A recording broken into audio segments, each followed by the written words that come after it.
messed it up. Try reverse back.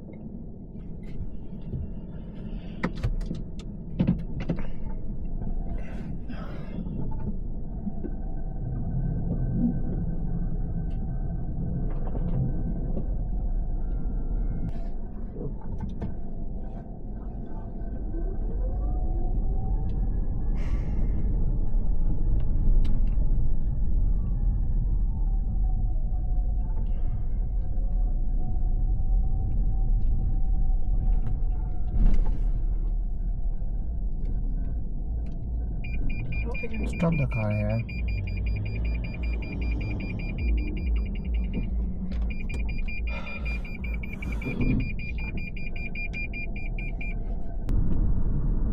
At the end of the road, turn left.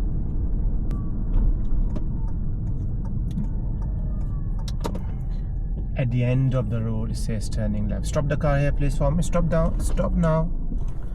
Meeting and clearance. We cannot fit in there.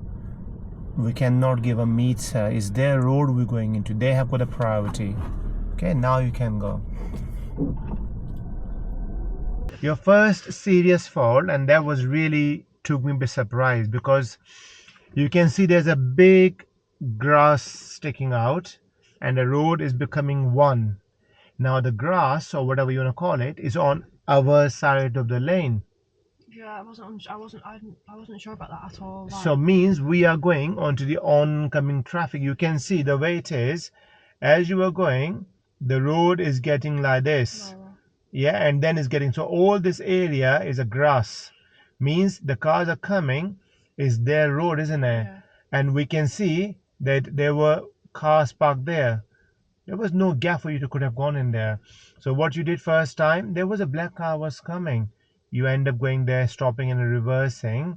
There will be any time will be, and you end up going into the curb as well. No. Now once that car goes, and I'm surprised again because you stop your car here now, and there was another car was coming.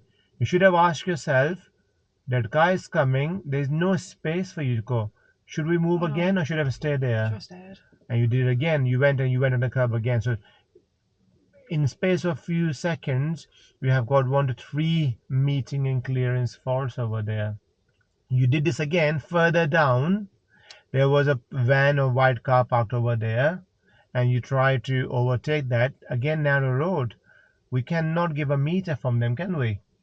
So what we should have done, we should have stopped here, let that car go, and they could have gone around it. Yeah. You get 3 serious fault within a minute, 2 minutes, and all of them is meeting and clearance. I know I messed up on that.